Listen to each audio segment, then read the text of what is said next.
Hi everyone. ഇന്ന് ഞങ്ങളുടെ എല്ലാവരുടെയും പ്രിയപ്പെട്ട ഞങ്ങളുടെ +2 ഞങ്ങളെ ക്ലാസ് ടീച്ചറായിട്ടുള്ള സിന്ധു മിസ്സിൻ്റെ ബർത്ത്ഡേ ആയിരുന്നു കേട്ടോ. അപ്പം ഞങ്ങൾ മിസ്സിന് ചെറിയൊരു സർപ്രൈസൊക്കെ കൊടുക്കാനായിട്ട് ഗിഫ്റ്റൊക്കെ വാങ്ങി ഞങ്ങൾ കുറച്ച് ഫ്രണ്ട്സ് എല്ലാവരും കൂടെ സ്കൂളിലേക്ക് പോയിരുന്നു കേട്ടോ. അങ്ങനെ ഞങ്ങൾ സ്കൂളിലെത്തി. അവിടെ ചെന്നപ്പോഴത്തേക്ക് 1-2 പേരെ വന്നിട്ടുണ്ടായിരുന്നുള്ളായിരുന്നു. പിന്നെ പുറകിൽ ബാക്കിയുള്ളവരും വന്ന് പിന്നെ ഞങ്ങൾ കേക്കൊക്കെ എടുത്ത് സെറ്റാക്കി വെച്ച് പതുക്കെ മിസ്സ് വന്നപ്പോൾ ഞാൻ പതുക്കെ അപ്പോൾ വിളിച്ചുകൊണ്ട് വന്നു. മിസ്സ് നല്ല രീതിക്ക് സർപ്രൈസ് ആയി കേട്ടോ. എക്സ്പ്രഷനൊന്നും അധികം ഇട്ടില്ലെങ്കിലും മിസ്സ് നന്നായിട്ട് സർപ്രൈസ് ആയിരുന്നു.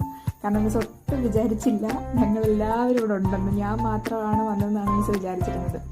അങ്ങനെ മിസ്സ് നല്ല ഹാപ്പി ആയിട്ട് കേക്കൊക്കെ കട്ട് ചെയ്ത് എല്ലാവർക്കും കൊടുത്ത് പിന്നെ മിസ്സ് സ്കൂളിലേക്ക് കുറച്ച് പായസം കൊണ്ടുവന്നിട്ടുണ്ടായിരുന്നു. എന്തോ ഭാഗ്യത്തിന് ഞങ്ങൾക്കും കുറച്ച് കുടിക്കാൻ കിട്ടി അന്നവിടെ ചെന്നതുകൊണ്ട്.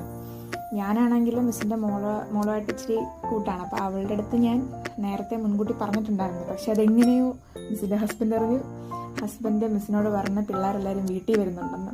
പക്ഷെ ഞങ്ങൾക്ക് വീട്ടിൽ പോകാൻ പറ്റിയില്ല. കാരണം മിസ്സിന് അവിടെ സ്കൂളിൽ വരേണ്ട ഒരു അത്യാവശ്യം പെട്ടെന്ന് വന്നതാണ്. എല്ലാവരും ഞങ്ങളെല്ലാവരുടെ വീട്ടിൽ പോയി സർപ്രൈസ് കൊടുക്കാനിരുന്നതായിരുന്നു. അങ്ങനെ ഞങ്ങൾ അത് സർപ്രൈസ് മാറ്റിയത് സ്കൂളിലോട്ടാക്കി. അങ്ങനെ എല്ലാവരും പായസമൊക്കെ കുടിച്ച് നല്ല ഹാപ്പിയായി. പിന്നെ മിസ്സിന് ചെറിയൊരു ഗിഫ്റ്റും കൂടെ വാങ്ങിച്ചിട്ടുണ്ടായിരുന്നു, അതും കൊടുത്ത്. അത് ഞങ്ങൾക്ക് കേക്ക് മുറിച്ചപ്പോൾ കൊടുക്കാൻ പറ്റിയില്ല. അതുകൊണ്ട് ഞങ്ങൾ പായസം കുടിച്ചപ്പോൾ അത് കൊടുത്തു. മധുരത്തിലൂടെ ഒരു സന്തോഷം കൂടെ കൊടുത്തു.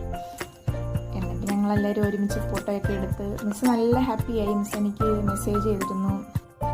ഒരിക്കലും മറക്കാൻ പറ്റാത്തൊരു മെമ്മറി തന്നതിന് ഒരുപാട് താങ്ക് യു പറഞ്ഞു മിസ്സ് കേട്ടോ. അപ്പോൾ അത്രേ ഉള്ളൂ.